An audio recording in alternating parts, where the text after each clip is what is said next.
Bonjour à tous, bienvenue, merci d'être là. Aujourd'hui, nous allons parler de circularité dans la mode. C'est peut-être un sujet dont vous avez déjà entendu parler. C'est pour ça que lorsque nous sommes assises avec nos intervenantes, que je vais vous présenter très rapidement, nous avons voulu aborder ce sujet avec une perspective un peu plus tournée vers le futur. Nous allons donc discuter de la situation actuelle et de comment l'industrie de la mode continue d'avoir un impact majeur sur notre planète et nos populations. Le marché de la seconde main qui a ouvert la voie, donc un exemple concret montrant qu'il peut y avoir un avantage économique et de la durabilité. Ces dernières années, ce marché a connu un essor important, accompagné d'autres innovations circulaires comme la location et la réparation. On va aussi voir leurs limites, car les objets s'abîment, rien n'est pour toujours. Donc, comment offrir plusieurs vies à un produit, malheureusement, ne suffit plus. Nous devons donc penser à régénérer les matériaux eux-mêmes. C'est pourquoi nous allons parler de recyclage. Bien que ce dernier présente quelques contraintes aujourd'hui, nous explorerons comment les innovations dans le recyclage pourraient transformer l'industrie, notamment grâce à l'amélioration de la qualité des matériaux recyclés. Et enfin, la traçabilité qui va connaître un tournant majeur, l'introduction des passeports produits numériques qui pourrait révolutionner la transparence et encourager les marques à innover davantage pour fabriquer les vêtements encore plus durables. Je vous présente et je remercie nos intervenantes. Donc, Andréane Lemieux, directrice de Sustainability à l'IFM, l'Institut français de la mode, grande école de mode et référence dans le milieu. Carole Aubry, directrice scientifique adjointe à l'IFTH, Institut français du textile et de l'habillement, centre technologique de référence pour les marques et les filières textiles. Fanny Parchemin, project manager dans l'innovation et notamment le think tank de la sustainability chez Lectra, acteur technologique de solutions innovantes pour le marché de la mode, de l'ameublement et de l'automobile. Et je me présente aussi, Ottavia Rosnati, en charge de l'accompagnement des participations du fonds French Touch Capital de BPI, fonds qu'on remercie beaucoup parce que c'est aussi grâce à eux qu'on est ici aujourd'hui. Et j'en profite pour remercier l'IFM, notre sponsor. On commence ? Andréane, est-ce que tu pourrais nous parler un peu plus de la situation actuelle? Où est-ce qu'on en est dans l'industrie de la mode? Merci Ottavia. Bonjour à tous. Je suis très heureuse d'être avec vous cet après-midi. Et oui, je trouve... Alors là, c'est peut-être mon côté prof.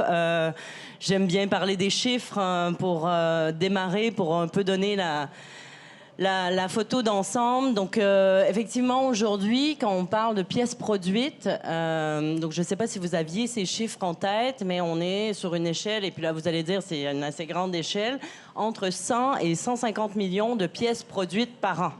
OK? Donc, et quand on regarde au niveau des ventes, on est plutôt à 107. Donc, déjà, on a un écart conséquent de pièces produites.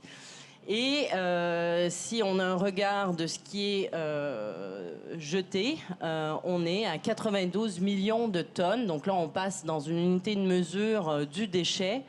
Et là, imaginez-vous les camions de déménagement d'une tonne, là, le bloc, ben, on en a 92 millions par an qui existent et on va voir où ça s'en va. Et là, il y a un vrai enjeu puisqu'on peut se dire, bon, ben, on va recycler nos vêtements. Mais aujourd'hui, et ça, Carole va pouvoir nous en parler beaucoup plus avec l'IFTH et tous les travaux sur le recyclage qui sont menés.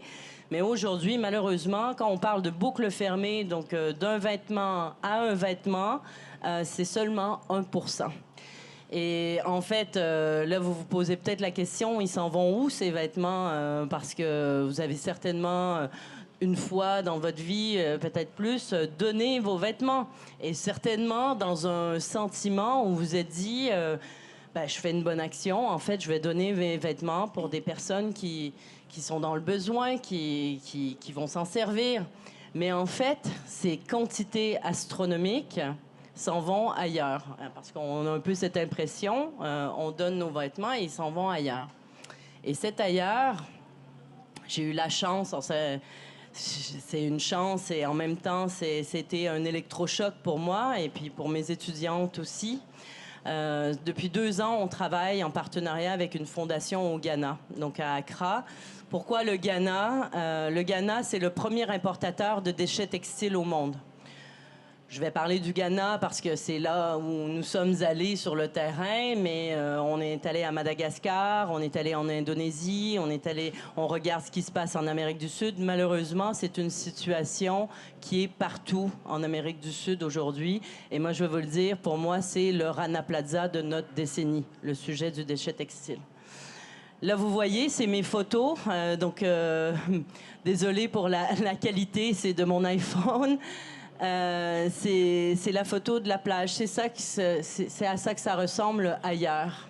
Et ce qui est très problématique, donc là, dans ce cas-ci, au Ghana, ils reçoivent 15 millions de vêtements par semaine. 15 millions. Donc, c'est comme si on se disait que tous les habitants de Accra devraient s'acheter, parce que tout ça a une valeur. Hein. Il y a tout j'allais dire un trade, excuse-moi pour l'anglicisme. On nous a dit qu'il fallait faire très attention sur l'anglais. Je suis désolée. En plus, sinon, à l'IFM, on est très bilingue, vu la communauté internationale qu'on a dans nos étudiants. Mais alors voilà, il y a une valorisation de marché. Ces pièces ont un coût. Et donc, c'est comme si on disait que chaque habitant devrait s'acheter 5 vêtements par semaine. C'est complètement irréaliste. Et d'autant plus que lorsque ça arrive, donc dans ces ballots là, qu'on voit à l'écran, portés par ces filles, et ça, j'en reparlerai, 40% est directement mis en déchets. 40%, donc de 15 millions à chaque semaine, sont considérés inutilisables. Et là, je peux vous donner plein d'exemples, mais... Et donc, ça s'en va sur la plage, comme ça. Donc là, on a fait, nous, des beach clean-up où, sur des parties de la plage, on voit plus un grain de sable. C'est des tentacules prises dans le sable à 2 mètres de profondeur où on a des outils, des pioches pour les sortir. C'est catastrophique. La deuxième photo, ce qu'on voit, c'est la décharge. Donc, je suis au pied de la décharge, à peu près 5 mètres derrière moi, c'est des habitations. Les gens vivent là. Et donc là, vous imaginez bien que, d'un point de vue écosystème, biodiversité, c'est catastrophique. Et puis, sur le plan social, et ça, j'y ai été vraiment... touchée. En fait, je pense qu'on m'avait préservé un petit peu sur le premier voyage et le deuxième voyage, avec toute cette relation qu'on avait mis en place depuis des mois, on m'a amené où vivent ces femmes qui portent. En fait, on les appelle les Kayayés. C'est les femmes qui portent, et je dis des femmes, malheureusement, c'est des très jeunes femmes, entre 9 et 15 ans, qui portent ces ballots de 50 kilos. Donc, je ne sais pas si certains d'entre vous ont des enfants, mais à 9 ans, on ne pèse pas 50 kilos. Elle les porte 10 à 12 fois par jour. Et ça, c'est la réalité, c'est des faits, c'est aujourd'hui, c'est un sujet et ça fait partie de notre industrie. Et je veux pas que vous soyez dans un état à pleurer cet après-midi. C'est pas ça. Et justement, mais je pense qu'il faut l'avoir en tête. Je pense qu'il faut l'avoir en tête. Il faut l'avoir en tête que c'est des impacts aujourd'hui. C'est un système qui est organisé de cette façon-là. Et le sujet, c'est pas de bannir les imports. C'est pas ça qu'on veut. C'est d'être dans une communauté globale, parce que l'envers de cette situation, qui est évidemment scandaleuse, est tellement inspirante. Ce que j'ai découvert au travers de mes travaux et de ces échanges dans le marché de Kantamanto, c'est le plus gros marché de seconde main au monde. Hein. C'est 30 000 personnes donc, qui reçoivent ces 15 millions de vêtements par semaine, qui remanufacturent, donc revendent, transforment, réparent 25 millions de vêtements par mois. Donc, il n'y a quand même pas beaucoup d'acteurs de l'industrie qui sont dans ce volume, et encore moins d'un point de vue économie circulaire. Ils ont réussi à mettre en œuvre à grande échelle une économie circulaire, une mode circulaire. Et là, c'est extraordinaire. Et bon, j'en ai quand même profité pour mettre une de mes vestes cet après-midi que je trouve très belle. Alors, on a reçu des designers au printemps à l'IFM, parce que pour moi, c'est cette conversation réciproque qu'on doit avoir. C'est-à-dire qu'on a beaucoup à partager. Ils ont réussi à le mettre en œuvre, mais malheureusement, dans des conditions quand même ultra précaires et dans un mode de survie. mais en même temps, on a cette créativité et cette volonté de faire les choses différemment et d'apprendre. Et donc, c'est vraiment dans ce parcours entre les designers d'Accra et nos étudiants à l'IFM où on a fait cette immersion. On y est allé, ils sont venus. Et donc, on a eu même la chance de monter un pop-up au Printemps Haussmann qui nous a soutenus dans cette initiative, donc pour présenter les pièces de ces designers. Donc voilà, donc je pense qu'il y a beaucoup à apprendre. Il y a évidemment encore, il y a plein de choses qui se passent ici aussi, et je pense qu'on peut justement parler de ces leviers de seconde main, de réparation, de location. Je pense qu'il y a déjà, il y a des choses qui se font, mais je pense qu'on pourra aller encore plus loin. Absolument. Et merci beaucoup de nous avoir donné aussi cet aperçu sur ce marché de la seconde main qu'on ne voit pas forcément. Est-ce que tu peux nous en dire un peu plus, du coup, sur le marché de la seconde main? Bien, le marché de la seconde main, c'est évidemment un marché qui se développe, qui est en croissance. Nous, on le voit par les données de l'Observatoire économique de l'Institut français de la mode. C'est un marché qui croît. On a plusieurs études qui ont été menées depuis déjà quelques années. C'est assez intéressant parce qu'on a vraiment une diversité en termes de typologie d'acteurs qui progressent, qui émergent, que ce soit en B2B, en B2C, en B2B2C. Et ce qui est assez intéressant aussi, c'est qu'on voit beaucoup et très bien d'acteurs de première main qui se lancent dans la seconde main aussi. Et pour avoir eu des discussions très récemment avec de très gros metteurs en marché en France, en fait, ils se projettent à 2035, une pièce sur deux vendue sera une pièce de seconde main. Donc, c'est assez intéressant parce que là, on est dans une évolution quand même des business models, des développements de nouveaux services. Et pour moi, ça va évidemment dans la bonne direction. C'est super. Merci beaucoup. Et est-ce que tu peux nous parler un peu plus aussi des autres innovations au-delà de la seconde main, la location ou la réparation, par exemple? Effectivement, sur la location aussi, ça se développe. Alors, c'est des modèles. Alors, à l'IFM, on a eu un projet Studio Paillettes qui est déjà qui a été incubé, je pense, il y a 2 ans, qui progresse. La location, pour moi, là, c'est peut-être mon côté québécois aussi, mais pour moi, aux États-Unis, c'était quelque chose qui existe quand même depuis super longtemps. Enfin, je veux dire, en 2000...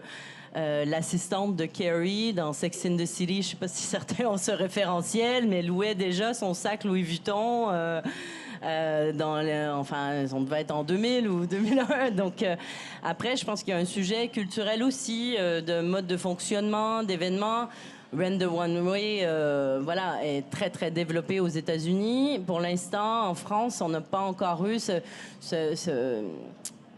disons, cette mise à l'échelle ou à cette grande échelle sur le plan de la location, mais c'est évidemment un vrai levier aussi de mise en œuvre d'économie circulaire, tout en prenant en compte, évidemment, sur tout ce qui est nettoyage et logistique. Enfin, il faut aussi avoir cette vision d'ensemble de la location pour que ce soit un vrai levier.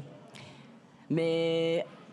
J'ai envie de vous dire, j'ai envie de te dire, Otavia, mais j'ai envie de tout vous dire qu'avant, quand même, la seconde main, la location, la réparation, c'est quand même qu'est-ce qu'on a dans notre dressing, dans notre garde-robe qui est le plus durable et de le réparer. Et là, c'est vrai que d'un point de vue législatif, on a quand même le bonus réparation aujourd'hui. Et je pense que...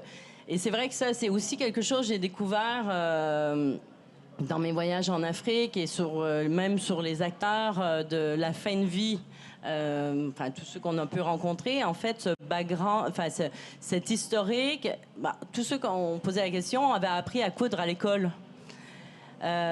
C'était inné,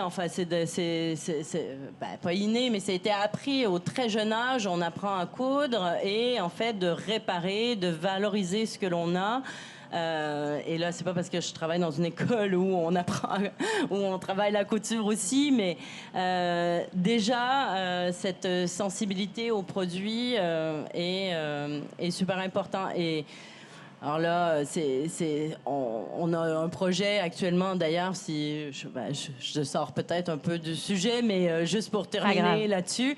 Alors, on a ce gros projet, donc on a déposé un projet de loi en mars dernier sur l'enseignement de la mode responsable dans les écoles primaires en France. Donc on souhaite que cet enseignement fasse partie des heures obligatoires en développement durable pour former les citoyens de demain. Donc les enfants devraient, nous on souhaite qu'ils prennent conscience que le T-shirt qu'ils portent vient pas juste de la boutique, du magasin, ou que c'est leur marque et leur a acheté.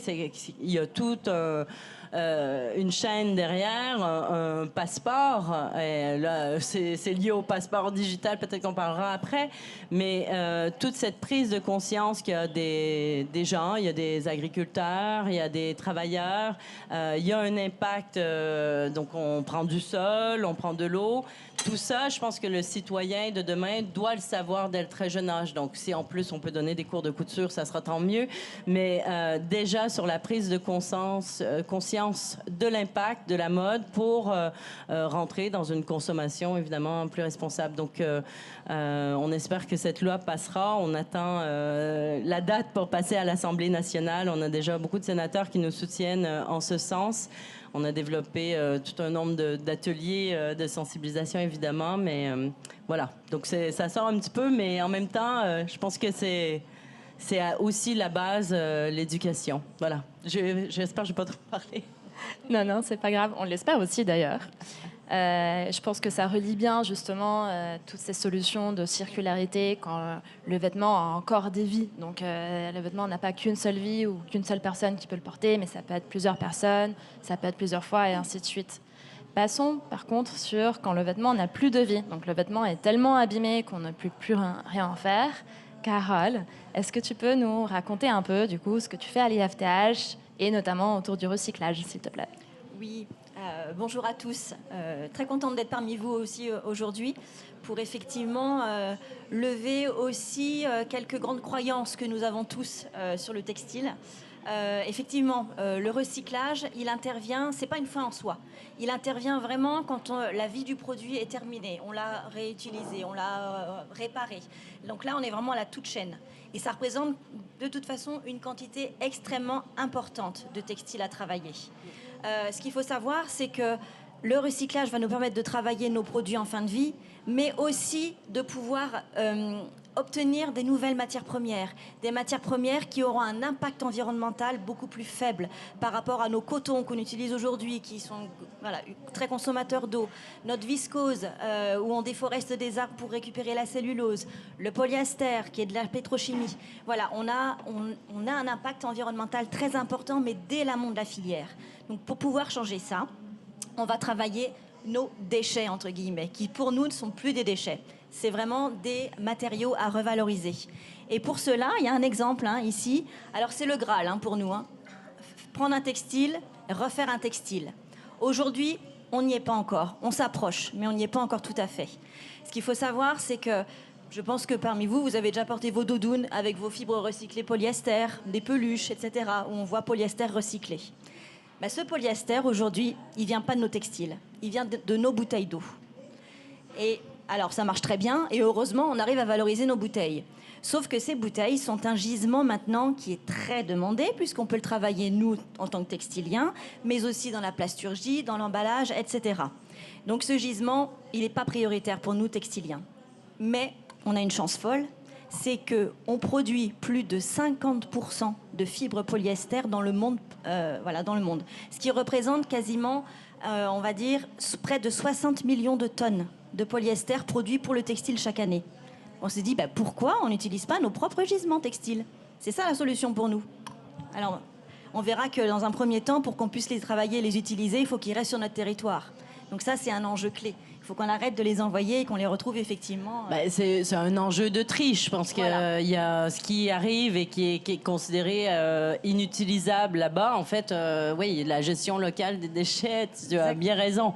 ça. Après, il ne faut pas arrêter d'en envoyer non, Ah non, plus non, parce non, qu'on au va contraire. tuer une Non, économie non. circulaire. Et puis on n'a pas besoin d'autant. en Un plus. vrai enjeu de tri. Ça, tu Oui. as raison, Voilà. Carole, c'est sûr. C'est ça. Puisque les technologies de recyclage, on va dire, d'un polyester ou d'un coton seul sont maîtrisées. Par contre, nos fameux mélanges polycoton, polyester-coton, un peu d'élastane pour le confort, on aime tous, hein, mais c'est un enjeu aussi pour la filière du recyclage. C'est comment on va arriver à séparer, trier nos matières pour pouvoir revaloriser chaque produit. Parce qu'il faut savoir que chaque matière a son propre procédé de recyclage.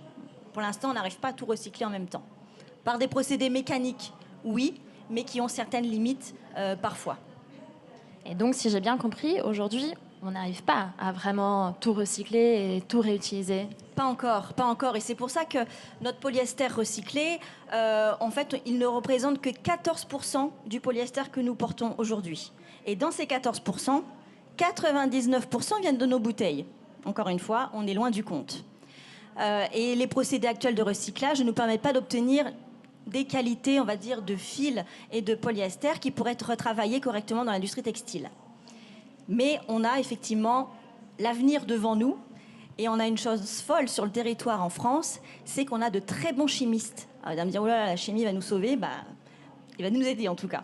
Voilà. L'idée, c'est de pouvoir retravailler vraiment notre polyester pour ne plus le retravailler mécaniquement et l'abîmer, mais on va utiliser de la chimie pour le décomposer entièrement et récupérer notre toute petite molécule de base qu'on récupère normalement dans le pétrole. Et donc cette molécule de base, qui ne sera plus pétro-sourcée, mais biosourcée par nos déchets, on va pouvoir le retravailler, le refaire un fil de qualité identique au fil qu'on achète aujourd'hui. Et ça, c'est les enjeux de demain, qui va nous permettre d'augmenter la part de nos fameux polyesters recyclés dans nos textiles. Et je vous disais qu'on avait beaucoup de chance en France, puisqu'on a plusieurs acteurs français chimistes qui sont en train d'industrialiser aujourd'hui nos usines de demain. On en a près de Clermont-Ferrand, la société Carbios, qui eux vont pouvoir dépolymériser du polyester via une chimie très douce, parce qu'on dit chimie, mais pas n'importe quelle chimie. Hein. Attention, on va peut-être pas remettre un impact encore plus important sur nos produits. Donc une chimie douce. On a également en Meurthe-et-Moselle une usine qui va se monter.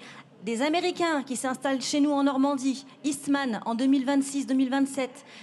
Encore en Rhône-Alpes, une société avec une start-up qui commence à monter et qui va mettre au point un démonstrateur ici en France pour pouvoir produire après plus de 100 000 tonnes de polyester recyclé. Donc, un avenir devant nous pour ces matériaux-là. Et en termes de timing, tu sais nous dire plus ou moins combien de temps ça nous prendra ? Alors oui, alors ça va prendre du temps à monter ces usines, hein, malheureusement, mais je pense qu'à une échelle d'ici 3-4 ans, on sera en capacité sur notre territoire en France de pouvoir produire plus de 200 000 tonnes de polyester recyclé. Ce qui veut dire qu'il va nous falloir plusieurs milliers de tonnes en entrée aussi. Et donc nos fameux déchets, comme on dit, qui ne sont plus des déchets pour nous, mais vraiment une matière première, il va falloir qu'on les préserve, qu'on les collecte et qu'on les garde chez nous. Super, et justement, je voulais te poser une question, Carole. Moi, en tant que consommatrice, si je veux recycler aujourd'hui, qu'est-ce que je peux faire ? Alors, Andréane en a parlé tout à l'heure. Effectivement, on peut les mettre dans les zones de collecte aujourd'hui, et il faut le faire. C'est pas parce que effectivement nos textiles, voilà, on l'a dit tout à l'heure, partent en Afrique. N'arrêtez pas de les mettre dans ces containers. C'est très important, puisque l'idée pour nous, c'est de pouvoir ensuite travailler ultérieurement pour pouvoir trier, dispatcher et réorienter ces produits textiles. Donc pour nous, c'est la base. Alors s'il vous plaît, votre chaussette, ne la mettez pas à la poubelle. Même si elle est trouvée, mettez-les à recycler. Ça ne sera pas forcément pour être réutilisée ou réemployée, mais nous, c'est notre matière première. Et vos chaussettes, elles sont 100% coton. C'est du pain béni pour nous. Donc mettez-les bien dans vos containers. Et surtout, aussi un point clé, ne coupez pas vos étiquettes. Les étiquettes de composition. Aujourd'hui, le tri des textiles se fait malheureusement encore beaucoup par méthode manuelle. Donc on lit les étiquettes et on trie, c'est du polyester, c'est du coton, etc. majoritairement. On a des systèmes de tri automatisés qui arrivent. Et fort heureusement, car on s'aperçoit de plus en plus que plus de 40% de nos étiquettes sont fausses en composition. Alors, des fois, c'est juste un pourcentage qui dévie. Parfois, il y a même des constituants qui ne sont pas indiqués. Donc, on aura besoin de toute façon de travailler in fine sur ces systèmes de tri. Mais s'il vous plaît, mettez vos étiquettes en attendant. Et en attendant surtout une bonne nouvelle pour nous, qui va être le passeport numérique, qui va nous permettre ensuite de tracer, d'avoir une bonne vision de ce qui va entrer dans nos recycleries pour pouvoir mieux les travailler et les orienter ensuite vers les bons procédés de recyclage ou de revalorisation. On revient sur le passeport numérique dans 30 secondes, mais juste une dernière question, Carole. En termes de marques, qu'est-ce que les marques peuvent faire aujourd'hui pour recycler ou au moins aider dans le recyclage ? Alors, les marques sont actives déjà. On a pas mal de marques qui investissent justement dans les fameuses sociétés de recyclage et qui travaillent. On commence à s'ouvrir. Textiliens, chimistes, marques. On commence effectivement à travailler tous ensemble et on n'y arrivera pas tout seul. On est obligé de le faire tous ensemble parce que les chimistes vont nous donner les limites du recyclage. Et dans ce cas-là, on va remonter la filière et on va dire à la marque et aux donneurs d'ordre, mais attendez, est-ce que vous ne pouvez pas limiter à 2 ou 3 composants votre textile plutôt que d'en mettre 5 à l'intérieur? Et là, on va partir plutôt dans de l'éco-conception de produits pour se dire comment, avec les marques, on va pouvoir travailler tous ensemble sur toute la chaîne de valeur pour arriver à une fin de vie du produit qui sera favorable à leur réutilisation. C'est super, merci beaucoup, Carole. Fanny, est-ce que tu pourrais nous parler un peu plus du think tank sur la sustainability chez Lectra ? Absolument. Bonjour à tous. Chez Lectra, en fait, on a décidé il y a 4 ans maintenant, en 2021, en fait, de commencer des groupes de travail collectifs, parce qu'on pense en fait qu'il y a vraiment une intelligence à collecter de toutes parts, et notamment de la part des marques qui sont en train de s'engager sur ces sujets. Donc l'objectif, c'est de trouver une problématique commune qu'on va vouloir résoudre autour de la technologie, par le biais de pilotes qu'on va mettre en place. Et donc autour de la table, on va mettre des acteurs du luxe, du premium, du prêt-à-porter, de l'outerwear et de la lingerie, pour essayer de résoudre quelque chose. Donc déjà au niveau français, parce que c'est plus facile pour se retrouver régulièrement, pour mettre en place quelque chose de concret. Et c'est entre autres ce dont je vais vous parler cet après-midi. Du coup, première question. Oui. On a parlé du passeport numérique des produits. Est-ce que tu peux nous en dire un petit peu plus ? En fait, ces passeports, c'est une vraie opportunité. C'est comme si on avait une identité numérique qui serait accolée à chaque produit qui circulerait en fait au sein de l'Union européenne.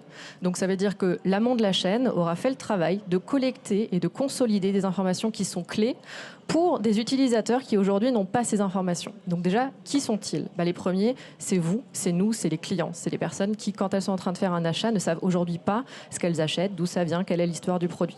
Une fois acheté, on aura encore d'autres informations. Comment entretenir le produit, comment le faire réparer et comment en disposer quand enfin il ne sera plus utilisable. Il y a tous ces nouveaux services qui sont en train de se construire. Donc les entreprises qui permettent de faire le réparage de façon industrielle, de faire le resell, la revente, et puis le recyclage en fin de vie. Si on prend rien que le recyclage, effectivement, pour compléter tes propos, Carole, le fait d'avoir des informations sur la chimie, sur chacun des matériaux et sa composition, sur les teintures, ennoblissement et toutes ces informations qui se passent en fait très tôt dans la chaîne de valeur, ça changera tout pour pouvoir choisir le bon procédé de recyclage. Les marques vont aussi préparer des petits schémas qui vont expliquer comment désassembler les vêtements pour que ce soit plus simple. Donc c'est vraiment une transmission qui va être faite. Et enfin, le troisième acteur, c'est la Commission européenne qui aura un droit de regard beaucoup plus détaillé en fait sur tous ces produits et toutes ces informations qui seront mises à disposition de manière générale. Et donc tout ça vient soutenir la stratégie d'économie circulaire qu'on a en Europe avec l'éco-conception qui est soutenue notamment par le SPR. Donc, si j'ai bien compris, ce passeport serait-il pour nous, consommateurs, pour comprendre exactement ce qu'on est en train de porter, pour les marques, pour mieux comprendre ce qu'il y a dans leurs produits, et pour l'Union européenne ? Est-ce que tu peux nous en dire un petit peu plus sur le timing ? Où est-ce qu'on en est sur la création, disons, de ces passeports ? Ce qu'on sait, c'est que c'est déjà possible de créer des passeports numériques. Il y a déjà des entreprises qui le font et qui sont avancées sur ces sujets. En réalité, pour le moment, ce qui reste un petit peu mystérieux, c'est les données exactes qui vont être appelées en fait obligatoires dans ces passeports. On le saura en 2025 pour la catégorie de produits textiles, et c'est en 2027 que ça deviendrait obligatoire. Donc chaque produit vendu en Europe en 2027 devrait avoir une information digitale associée. Ça signifie en fait beaucoup de choses pour l'industrie, pour les marques et pour toute la chaîne de valeur qui est impliquée, parce que les collections sont souvent faites des mois à l'avance. Ça veut dire qu'en fait, les marques en 2026, elles doivent commencer à faire des collections dans lesquelles elles auront collecté toutes les informations. avoir des systèmes d'information qui communiquent, qui envoient toutes ces infos, qui les consolident, etc. Donc ça veut dire que finalement, les marques, elles ont à peu près 18 mois pour s'opérationnaliser sur ces sujets, s'équiper des bons équipements et donc faire en sorte que tout ça soit disponible. Et du coup, est-ce que c'est perçu plutôt comme une opportunité ou une menace pour les marques ? Étant donné que c'est réglementaire et qu'en plus il y a un agenda à respecter, forcément certains verront ça comme une contrainte. Nous, le Digital Product Passport, le passeport digital, c'est un des sujets qu'on a traité dans le cadre du think tank. Et ce que je peux vous dire, c'est qu'il y a des marques qui sont vraiment impliquées dans ces sujets, qui trouvent ça important de connaître les informations et de pouvoir les restituer, et qui voient même ça comme un sujet stratégique, parfois confidentiel, sur lequel il y a peut-être des nouveaux business qui vont pouvoir se créer en fait. Et on voit qu'il y a beaucoup de marques d'ailleurs qui se testent dans la revente, dans la collecte de vêtements qui seraient en fin de vie. Et donc tout ça finalement c'est une opportunité aussi à ceux qui sont déjà en train de l'explorer. Donc il y a des marques qui ont déjà commencé à avancer sur ce sujet-là ? Ah oui, complètement. Il y a déjà des passeports digitaux qui sont disponibles et qu'on peut trouver notamment pour l'authentification des produits. Aujourd'hui, ce n'est pas forcément vu comme un passeport digital, mais c'est simplement pour rendre unique un produit qui va être la propriété de quelqu'un. Et donc, le luxe est un bon exemple, mais pas que d'ailleurs, parce que je ne vais pas les citer que, mais effectivement, il y a déjà des travaux très avancés. C'est super. Tu m'avais également parlé de traçabilité lors de quand on avait parlé du think tank. Est-ce que tu peux nous en dire un petit peu plus ? Alors la traçabilité, c'est le premier sujet qu'on a travaillé dans ce groupe de travail dont je vous parlais. En 2021, c'était la création des premières équipes, disons, de développement durable dans les marques. Et la première chose, c'était, en fait, aujourd'hui, quand je fais un développement produit, je sais chez qui je vais le faire assembler, je sais à qui j'achète éventuellement la matière, mais par contre, je ne sais rien d'autre. Donc le premier voile à lever, c'était de se dire, découvrons la chaîne de valeur dans son ensemble. Et comme je vous le disais, l'objectif, c'est d'avoir une problématique commune au sein d'un groupe. Donc qui répondent à la fois au luxe, à la outerwear, à la lingerie, etc. Tout le monde était d'accord pour dire que là où la chaîne de valeur de traçabilité doit commencer, c'est à la matière première, évidemment. Parce qu'en fait, quand on est une marque et qu'on demande à tout le monde de nous dire ce qui s'est passé des mois avant, c'est bien trop tard, c'est bien trop compliqué. Par contre, si on est capable de mettre entre les mains de ces fournisseurs, en fait, de ces usines, des outils qui leur permettent de communiquer les informations au fur et à mesure et de les faire remonter la chaîne, finalement, c'est beaucoup plus facile d'en disposer ensuite. Une petite chaîne de valeur à l'écran pour ceux qui ne seraient peut-être pas du monde textile. On a une chaîne qui est assez longue, qui est fragmentée, qui est opaque et qui est composée de plusieurs étapes de transformation qui partent de manière générale au moins du rang 4, donc qui est le fabricant de matières premières, parfois même la ferme, là on a un rang 5. Ensuite on passe en filature, en tissage, tricotage et le rang 1 qui est donc la confection, l'assemblage des vêtements. Ensuite, je peux vous en dire un petit peu plus sur le pilote qu'on a initié, parce que du coup, on a trouvé une solution qui s'appelle Textile Genesis et qui a exactement cette mécanique-là, qui voulait soulager les fabricants de matières premières, qui faisaient des matières certifiées et qui se retrouvaient souvent avec des balles de matières certifiées qui, dès l'étape suivante, se retrouvaient démultipliées. Vous le savez, il y a quand même beaucoup de faux certificats durables qui circulent. Donc l'objectif, c'était par le biais d'une plateforme de pouvoir authentifier les transactions qui sont faites et donc s'assurer que quand j'achète en fin de chaîne un t-shirt en coton bio, c'est vraiment du bio. Donc cette plateforme, on a voulu la tester. On a demandé à chacune des marques de donner un produit qu'on allait tracer. Alors, évidemment, on leur a aussi demandé quelle était la traçabilité escomptée de chacun de ces produits. Franchement, il y avait déjà un bon niveau à l'époque, mais il n'y a quasiment aucune des chaînes qui était 100% correcte pour la simple et bonne raison que l'origine même de la matière première souvent ne vient pas d'un seul pays, mais en fait vient de plusieurs pays. Ensuite, ces balles, elles sont envoyées et elles sont travaillées au niveau de la filature.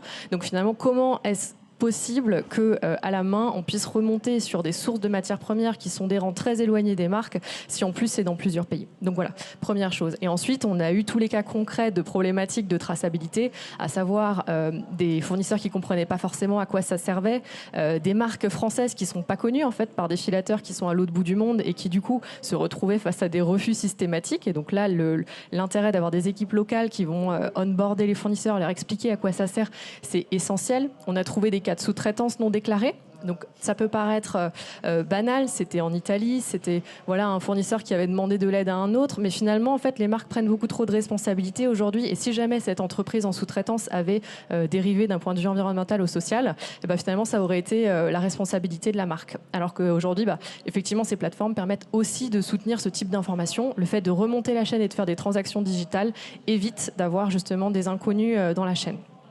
Voilà, des exemples, il y en avait beaucoup d'autres. Sur 8 produits tracés, on avait 32 fournisseurs au total.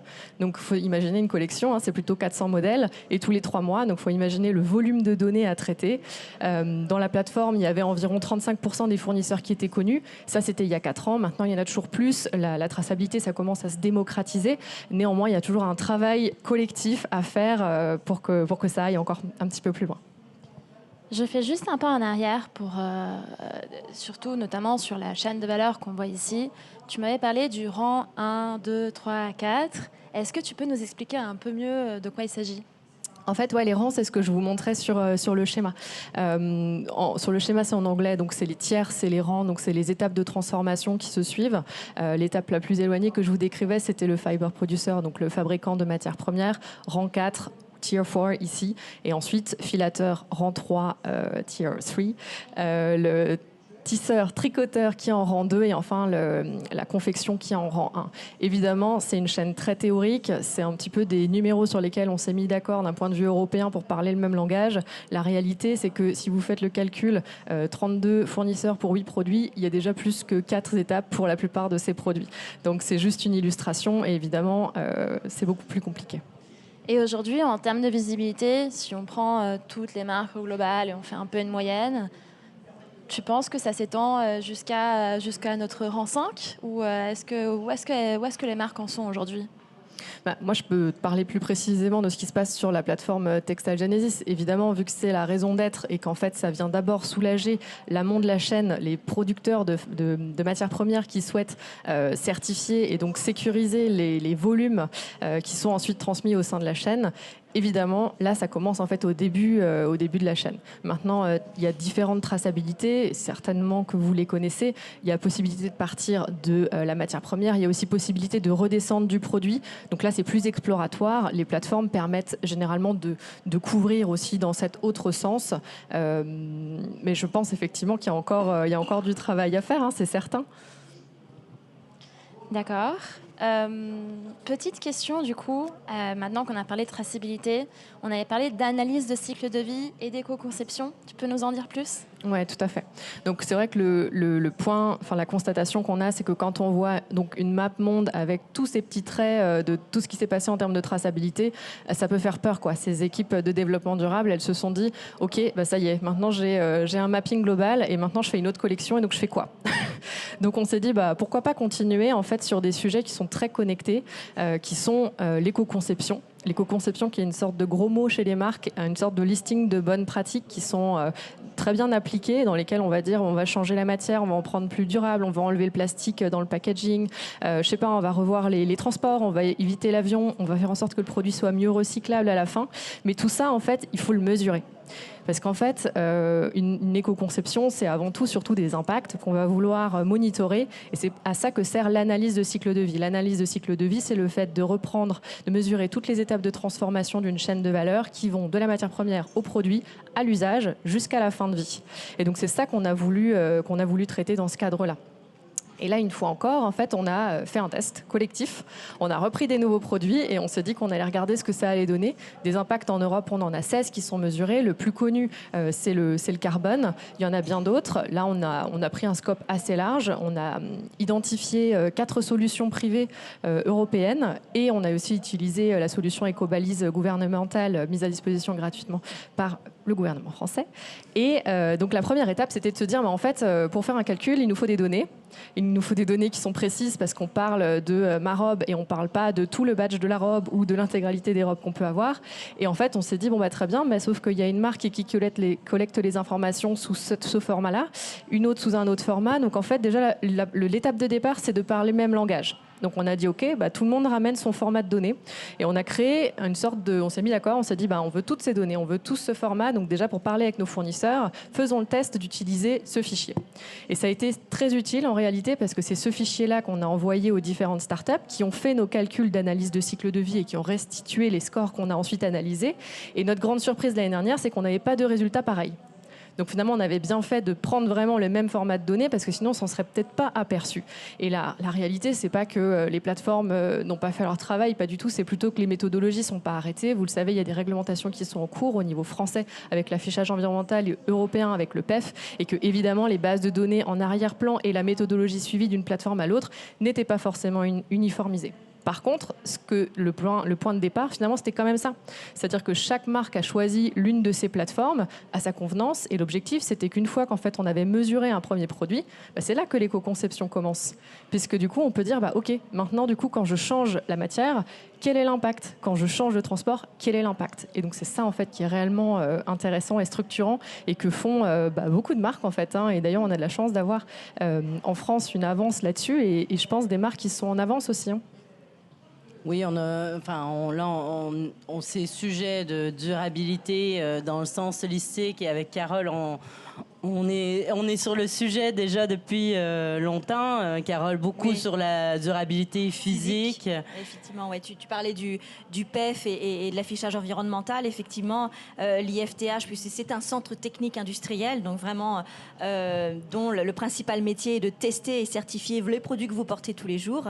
Eh bien, on a pu travailler pendant 2 ans à la mise en place d'un référentiel de durabilité qui va être une future lettre que vous allez retrouver dans vos textiles avec l'affichage environnemental, qui donnera un gage de durabilité et de qualité de vos vêtements en disant, voilà, ce produit, alors comparativement à d'autres pantalons, par catégorie de produits, les chemises, les t-shirts, les pantalons, eh bien, il sera plus ou moins durable par rapport à un autre produit. Donc, vous serez également acteur dans votre achat de gage de qualité des produits. Donc, voilà. Donc, ça va arriver avec les futures réglementations nationales et européennes. Mais Carole, je suis tout à fait évidemment d'accord avec toi, mais si on n'a pas l'attachement aux vêtements, en fait, si on n'a pas toute cette relation à la fois émotionnelle, ce lien sociétal avec le produit, en fait, on va avoir un produit qui va durer très, très, très longtemps, mais qui va se retrouver sur la plage comme ce que je vous ai montré tout à l'heure. On est bien d'accord, cette note ne fera pas tout, j'ai l'impression. Voilà, donc, non, mais effectivement, donc, je te taquine parce qu'on travaille sur les sujets ensemble, mais le lien entre la durabilité physique, donc ce qu'on va appeler intrinsèque, et la durabilité, ce qu'on a pu appeler émotionnelle, donc ce que nous, d'un point de vue scientifique, on appelle extrinsèque. Donc ça, c'est un modèle que l'on a publié déjà il y a 3 ans et qui a amené une évolution du vocabulaire. Certains d'entre vous ont peut-être déjà entendu ces termes. Est essentiel. Et là, aujourd'hui, l'objectif est vraiment d'aller qualifier en fait ces critères de durabilité et cette mesure, cette évaluation holistique de la durabilité, parce qu'on ne peut pas juste avoir la durabilité physique. On ne peut pas avoir juste la durabilité extrinsèque émotionnelle, parce que si on n'a pas un minimum de physique, en fait, ces cycles d'usage que l'on veut plus augmenter dans le temps. Donc, toute cette réflexion qui nécessite évidemment une étude, j'ai envie de dire, transdisciplinaire, parce que là, on est sur à la fois des sciences sociales, des neurosciences. Et donc, ça, c'est un projet sur lequel on est très engagé pour justement accompagner les marques. Alors évidemment, pour remonter, j'ai envie de dire, des recommandations pertinentes sur une base scientifique pour les législateurs, mais aussi, évidemment, c'est pour les marques, en fait. C'est pour les marques pour développer des produits qui vont perdurer dans le temps, à la fois d'un point de vue physique, mais pour ces utilisateurs aussi qui vont les chérir dans le temps. Donc ça, on se tient au courant. C'est un sujet qui nous tient à cœur. Et justement, Andréane, quand tu dis on se tient au courant, et pour rebondir un peu sur ce que vous avez dit, sur le fait qu'il y ait beaucoup de plateformes différentes, avec des notes différentes et des notes qui varient beaucoup d'une marque à l'autre, d'une plateforme à l'autre, où est-ce qu'on en est en termes de...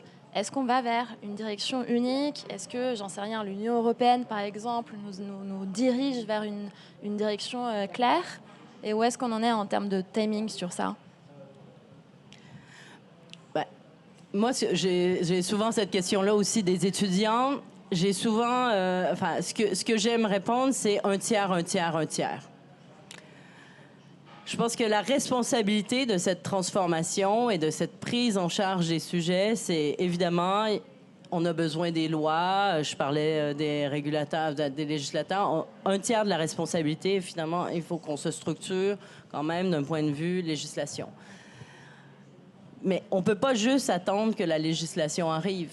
Le secteur privé doit aussi se transformer, se projeter dans le temps sur ces... Je parlais de modèle d'affaires précédemment, c'est comment on se projette dans cette évolution. D'abord, demain, on n'aura plus les mêmes ressources en termes de matières premières. Donc, merci les innovations, mais c'est pas que. Donc, comment on se projette dans le temps? Donc, le secteur privé doit quand même se transformer de l'intérieur, prendre des décisions, se projeter. On est dans de la gestion du changement. Hein. C'est la transformation durable, c'est une transformation du système de valeurs. C'est comment on valorise la nature, l'environnement, comment on valorise l'homme sur notre chaîne de valeurs. Et puis le troisième, ben, c'est le citoyen. Enfin, là, il n'y a personne de tout nu dans la salle. Hein. On s'est tous habillés ce matin. On fait des choix. Et pour moi, on ne doit pas attendre qu'un avance. On doit avancer ensemble. Et je pense que c'est vraiment cet état d'esprit. Et tu demandes en termes de timing, ben, malheureusement, on n'a pas beaucoup de temps. Donc, il va falloir qu'on avance tous ensemble très rapidement. Et si je peux ajouter, moi, sur la réglementation, là où nous, on a un impact très favorable, c'est pour la recherche et le développement. La R&D, malheureusement, ça a un coût très important. Et la réglementation ça impose beaucoup aux marques, aux industriels, mais ça leur fait poser les bonnes questions. Et à se dire aussi, à investir, attendez, ah bon, en 2030, je vais avoir 25% de produits recyclés dans mon vêtement, comment je vais faire? Eh bien, heureusement, ils reviennent vers les fondamentaux, la R&D, avec le soutien de BPI aussi, notamment, on a des beaux projets recyclage et puis retraitement des produits. Donc, j'ai envie de dire, la réglementation, nous, en tant que chercheurs, elle est importante puisqu'elle nous permet de nous donner des fonds, voilà, tout simplement. Que sinon, on aurait eu un peu plus de temps pour trouver les solutions. C'est super, merci beaucoup. Tu veux rajouter quelque chose, Fanny? Et moi, j'ai envie de te dire que les marques calculent déjà pour beaucoup les impacts de leurs vêtements. Hein. C'est vraiment quelque chose de vrai. Enfin, quand on regarde le nombre de startups qui se sont créées dans les 3 dernières années pour soutenir les marques dans cette démarche, je peux te dire que elles ont des clients, que ces clients travaillent beaucoup, que ces équipes de RSE dont on parlait en 2021, qui étaient constituées de 1 ou 2 personnes, aujourd'hui, en fait, elles sont 5, elles sont 10, et elles sont en train de gérer une transformation globale, puisque l'objectif, c'est pas juste d'apprendre soi-même, mais c'est que tous les métiers, en fait, suivent cette transformation en développement produit, en achat, en prod, etc. Absolument. Donc, je pense que c'est bien en marche. Super, merci beaucoup.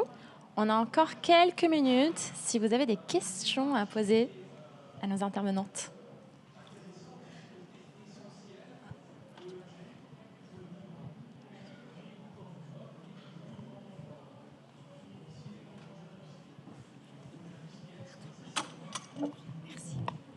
Bonjour, Yasmine, fondatrice de la marque Rive Droite. J'ai une question sur le recyclé.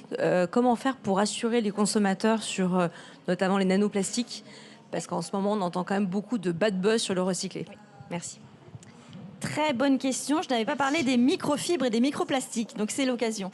Effectivement, je le disais tout à l'heure, le polyester recyclé aujourd'hui est de mauvaise qualité. Et du coup, peut avoir une image un petit peu défavorable et qui peut laisser à penser, mais on a encore beaucoup de choses à prouver scientifiquement, qu'il serait effectivement plus enclin à libérer de nos fameux microfibres lors des procédés de lavage. Pareil pour le coton recyclé, ce sont des fibres de plus en plus courtes et effectivement, ça engendre des produits qui ressortent dans nos machines à laver malheureusement. Ce que je disais tout à l'heure, c'était les innovations dans le recyclage vont nous permettre justement de pouvoir produire des fils recyclés de meilleure qualité, donc de qualité vraiment identique à ce qu'on achète aujourd'hui.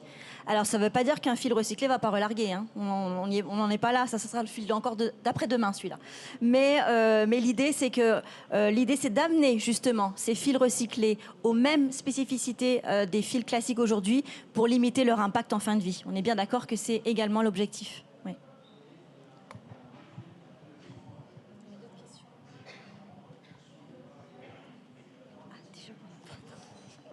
Bonjour. Allô? Non, pas. c'est le stress, pardon. Bonjour, je suis créatrice d'une marque qui s'appelle Moracé et comme vous, j'ai vu les premières photos de ce qui se passe pour tout ce qui est pollution de vêtements. Je sais qu'il y a des très belles initiatives sur tout ce qui est recyclage, mais pourquoi on ne règle pas le problème à la source, c'est-à-dire le robinet qui est à fond pour la production de vêtements, sachant que nous, petits créateurs, on est obligés à suivre les tendances. À l'époque, on pouvait voir un vêtement et dire ça fait style 80 ou bien 90. Maintenant, on dit c'est style février 2023. Tellement on est obligé de d'un coup garder notre DA, mais en même temps suivre les réseaux sociaux et tout ce qui est tendance qui sont soutenus par des grands créateurs, pas le luxe, mais plus tout ce qui est fast fashion. Donc, est-ce qu'il n'y aura pas forcément des réglementations pour vraiment stopper le flux et qu'on ne soit pas obligé de produire pour satisfaire nos clients? La question est claire ou pas? Pardon. Qui peut répondre? Non, mais évidemment, il y a un sujet de surproduction, surconsommation. Enfin, c'est évidemment, on produit beaucoup trop. On a déjà produit assez de vêtements pour habiller toute la planète, je pense. Mais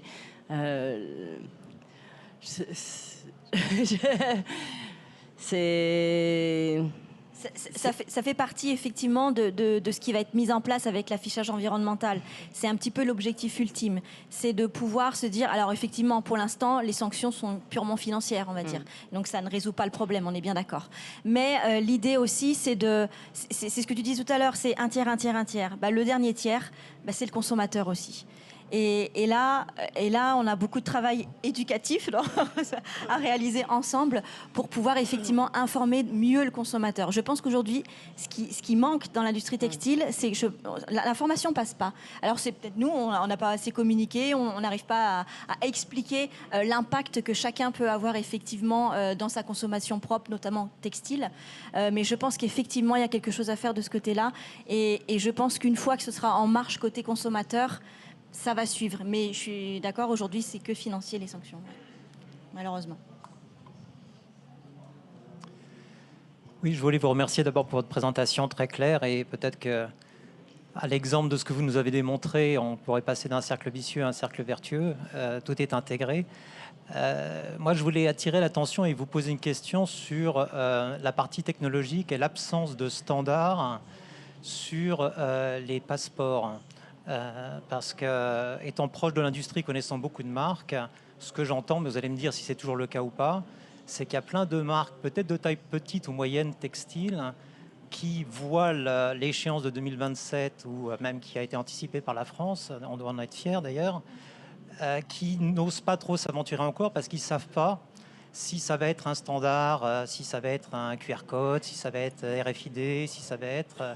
Et on est dans cette guerre un peu, les plus anciens se souviendront des VHS versus Betamax ou autres. Enfin, quand il y a une rupture un peu comme ça, il me semble que la communauté, enfin l'UE ne veut pas prendre parti, n'impose pas de standards, et qu'on est un peu dans cette phase de wait and see. En tout cas, c'est ce que j'entends et je voudrais savoir ce que les experts que vous êtes en pensent.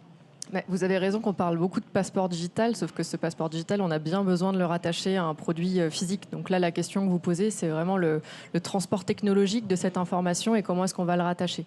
Alors, à ma connaissance, il y a le QR code, évidemment, la NFC, la RFID qui peuvent répondre. Je pense que la question est de plusieurs natures. C'est déjà que l'objectif de ce Digital Product Passport, c'est qu'il serve à la circularité, qu'il serve à la fin de chaîne. Donc moi, j'ai tendance à le regarder aussi selon le prisme du recyclage. Comme le disait Carole, la plupart des étiquettes sont découpées. Donc le QR code a peu de chances de survivre en fait dans un cycle de vie complet. Le NFC, c'est intéressant parce que les consommateurs peuvent le taper avec leur téléphone et c'est aussi une action qui peut être faite au niveau du recyclage, mais encore une fois, on doit le faire à la pièce. Donc si on pense à la fin de vie, si on pense aux millions de pièces qui vont arriver, ça ne va pas être très pratique. Le RFID, lui, nous, on ne peut pas le lire en tant que consommateur. Donc il y a un premier blocage, c'est qu'en fait, ça ne peut pas être l'un ou l'autre. Déjà, il y a un problème d'additionner les différentes technologies. Par contre, ça permettrait de façon massive de trier et d'analyser les données des vêtements qui arrivent sur des tapis en fait, au niveau recyclage.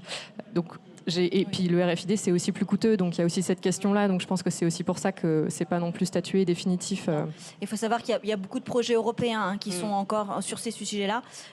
On travaille en partenariat justement avec tous les acteurs aussi pour pouvoir identifier les solutions. On parlait du RFID. Il existe aujourd'hui des fils RFID qu'on peut intégrer dans nos textiles et que l'on peut effectivement commencer à tracer. Mais pas chez nous, on est bien d'accord. Mais pour les centres de tri, oui. Donc je pense qu'effectivement pour le passeport digital, on n'est pas complètement mature sur la solution définitive qui va être adoptée, mais il faut savoir qu'on travaille dessus et pas chacun dans son coin. Il y a beaucoup de projets européens sur ces sujets-là pour essayer aussi.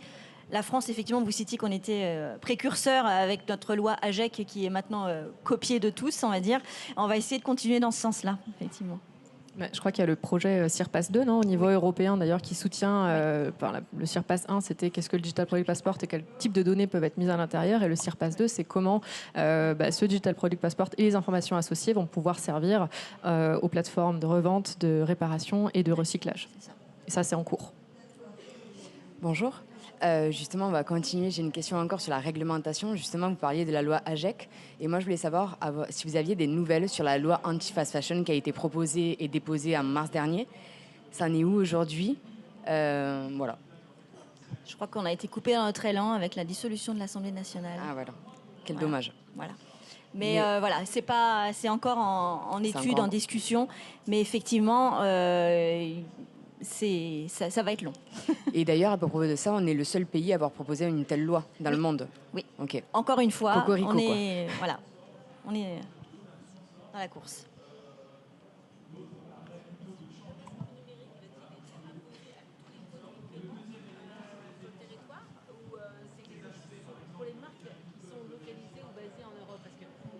Donc la question, c'était est-ce que les Digital Product Passports vont être obligatoires pour tous les produits qui sont en Europe?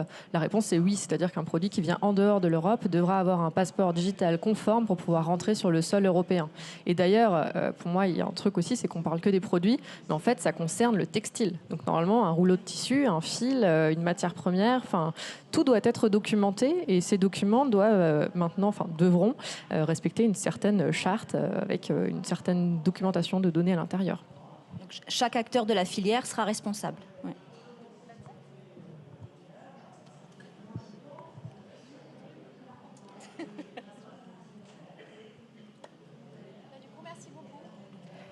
Merci à toi, Otavia. Merci. Ouais.